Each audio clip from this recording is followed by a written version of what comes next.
क्या कभी आपके साथ ऐसा हुआ है कि नहाते वक्त या बाइक चलाते वक्त आपको कोई अच्छे आइडियाज आए हो, लेकिन अचानक ही वो आइडियाज आपके दिमाग से पूरी तरह गायब हो जाते हो और लाख कोशिश करने के बाद भी वो आपको याद नहीं आते। इंटरनेट से आज तक आपने बहुत सारी इन्फॉर्मेशन कंज्यूम करी होगी, लेकिन जब उसे रियल लाइफ में यूज करने का वक्त आता है तब बहुत सारी इन्फॉर्मेशन आपके दिमाग से स्किप हो जाती है। तो कैसा होगा अगर आपके पास एक दूसरा दिमाग हो जो आपके लिए ये सारी चीजें कैप्चर करे, ऑर्गेनाइज रखे और जरूरत के टाइम आपको तुरंत प्रोवाइड करे। American author and productivity consultant David Allen ने अपनी बुक गेटिंग थिंग्स डन में लिखा है कि your mind is for having ideas not for holding them. आपका दिमाग आइडियाज जनरेट करने के लिए बना है, ना कि उन्हें होल्ड करने के लिए। एक रिसर्च के मुताबिक आपके दिमाग को डेली 34 GB तक की इंफॉर्मेशन का सामना करना पड़ता है। YouTube videos, newspapers, shorts, articles, WhatsApp status, reels और ना जाने क्या क्या। इतनी सारी इंफॉर्मेशनल वैरायटी इंसानी दिमाग के लिए अच्छे से मैनेज करना थोड़ा मुश्किल है। इसलिए ही तो ज्यादा कंटेंट कंजप्शन के बाद आप थक जाते हो और ढंग से कुछ सोच नहीं पाते। इसलिए ऑथर ने सेकंड ब्रेन क्रिएट करने की एक 4 स्टेप सिस्टम तैयार करी जिसे कोड कहते हैं। ये बेसिकली एक एक्रोनीम है जिसका full form capture, organise, distil and express है। 19th सेंचुरी में इंडस्ट्रियल रिवॉल्यूशन के दौरान साइंटिस्ट, फिलोसोफर्स, राइटर्स और कई इंटेलेक्चुअल लोग तेजी से बदल रही इस दुनिया को समझने के लिए अपनी एक पर्सनल कॉमन प्लेस बुक रखते थे, जिसका यूज इंडिविजुअल लेवल पे नॉलेज को कंपाइल करने के लिए किया जाता। उसमें वो नए आइडियाज, स्केचेस, लाइफ लेसन्स और उनको अच्छी लगने वाली सारी इन्फॉर्मेशन नोट कर लेते थे। आपको बस उसी सिस्टम को डिजिटलाइज करना है। ये काम आप ऑफलाइन भी नोटबुक में कर सकते हो, लेकिन आज के इन्फॉर्मेशन सोर्सेस और फ्यूचर एक्शनेबिलिटी को नजर में रखते हुए ये चीज आपको डिजिटली मेंटेन करनी चाहिए, जिससे सालों बाद भी आपने स्टोर करी इन्फॉर्मेशन आपको यूजफुल हो सके। तो कोड एक्रोनिम का फर्स्ट लेटर है C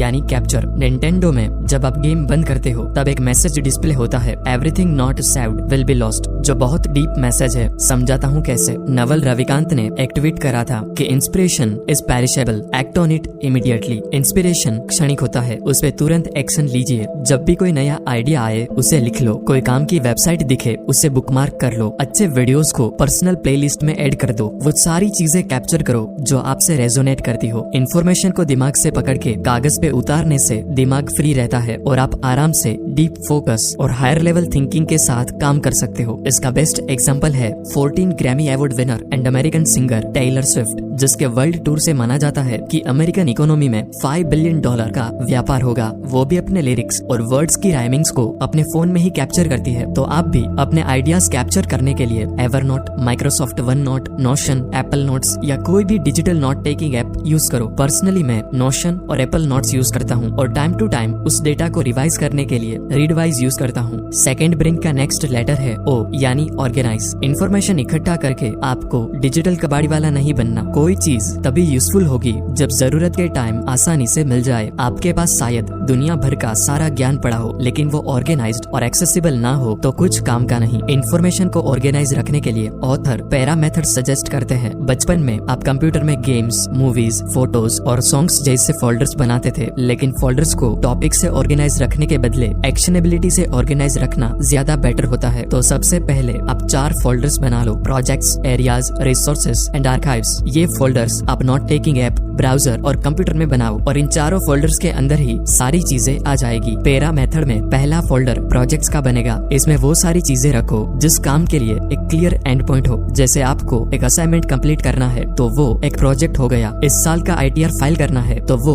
एक प्रोजेक्ट है। 2 महीने बाद खुद की वेबसाइट लॉन्च करनी है तो वो एक प्रोजेक्ट हुआ। जब भी इन प्रोजेक्ट से रिलेटेड कोई डेटा मिले तो वो सारा यहाँ पर रखो। जैसे मुझे इस बुक की समरी बनानी थी तो मैंने building a second brain summary नाम का एक फोल्डर बनाया और उसमें बुक से रिलेटेड सारी इन्फॉर्मेशन मैं कैप्चर करता गया। नेक्स्ट फोल्डर होगा एरियाज का। इसमें आपके सारे लॉन्ग टर्म गोल्स और नेवर एंडिंग रिस्पॉन्सिबिलिटीज आएगी, जैसे personal finance, home maintenance, legal documents, medical documents etcetera. इन सब से रिलेटेड आइडियाज, लिंक्स, डॉक्यूमेंट्स वगैरह आप इस एरिया सेक्शन में डालो। थर्ड फोल्डर होगा रिसोर्सेज। ये फोल्डर आपकी एक पर्सनल लाइब्रेरी की तरह काम करेगा। इसमें वो सारी चीजें आएगी जिसमें आप इंटरेस्टेड हो या जो चीजें फ्यूचर में कभी आपको काम आ सकती है, जैसे communication communication skill, hiking, business tips, best place to travel, habit formation etcetera. इस फोल्डर में आपके सारे वीडियोस, ऑडियो क्लिप्स और पीडीएफ आएगी जो आपको शायद फ्यूचर में कभी काम आए। और लास्ट फोल्डर आर्काइव्स का होगा। इसमें आप वो सारी चीजें डालो जो आगे बताई 3 कैटेगरीज में फिट ना बैठे। इस पूरे पैरा मेथड को आप किचन से रिलेट करके भी समझ सकते हो, क्योंकि झोपड़ी से लेकर 5 स्टार होटल तक सब किचन एक्शनेबिलिटी से ही ऑर्गेनाइज होते हैं। प्रोजेक्ट्स यानी वो खाना जो भी आप पका रहे हो। एरियाज आपका फ्रिज है जिसमें नेवर एंडिंग और जरूरी चीजें रहेगी। रिसोर्सेज आपके किचन कैबिनेट्स है जिसमें रखी चीजें आपको दिन में एक बार चाहिए। और आर्काइव्स आपके किचन की वो ऊपरी अलमारी है जहाँ साल में 1-2 बार काम आने वाली चीजें ही रखी जाती है। और ये सेम कंसेप्ट अपनी डिजिटल स्पेस में इम्प्लीमेंट करने से आपकी डे टू डे प्रोडक्टिविटी काफी बढ़ जाएगी और आसानी से आप मनचाहा खाना यानी कोई भी प्रोडक्ट बिल्ड कर पाओगे। अब फिर से आ जाते हैं कोड के ऊपर, जिसका 3rd लेटर है डी यानी डिस्टिल। ये सब भेजा फ्राई आपने यूं ही नहीं किया। डिस्टिलेशन का मतलब है आपने कैप्चर करी चीजों की समरी बनाना ताकि आपके फ्यूचर सेल्फ को वो काम आए। आपने ऑर्गेनाइज करी इंफॉर्मेशन का आपको एसेंस फाइंड करना है कि उसमें वो कौन सी ऐसी चीज है जो सच में मैटर करती है।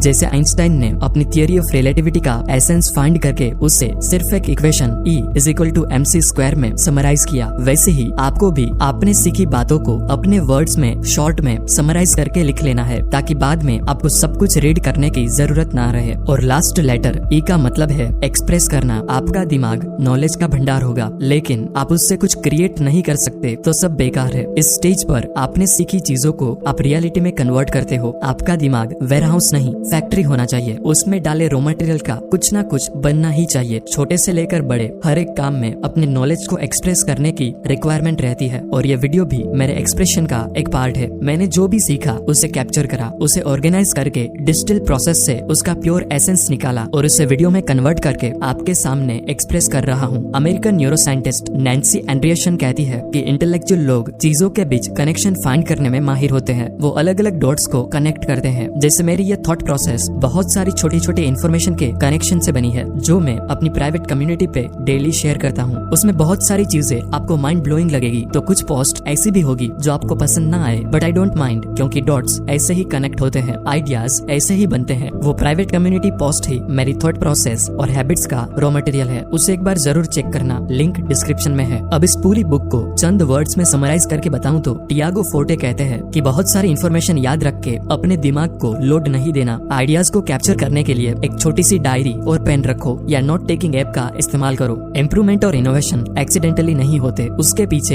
एक रोबस्ट सिस्टम होती है जो नॉर्मल लोगों को अक्सर नहीं दिखती। और सेकंड ब्रेन उसी रोबस्ट सिस्टम का एक पार्ट है। नो मैटर आपका फील्ड कौन सा है, आपको अपना एक सेकंड ब्रेन क्रिएट करना चाहिए। वो आपके ओरिजिनल ब्रेन के बैकअप वर्जन की तरह काम करेगा। जैसे जैसे आप सेकंड ब्रेन को यूज करते जाओगे वैसे ही आपका माइंडसेट, सेल्फ अवेयरनेस और फोकस बढ़ता जाएगा। आप ज्यादा काम फील करोगे और किसी भी सिचुएशन को आराम से इमोशनल कंट्रोल के साथ हैंडल कर पाओगे। Organise your life by organising your thoughts. धन्यवाद।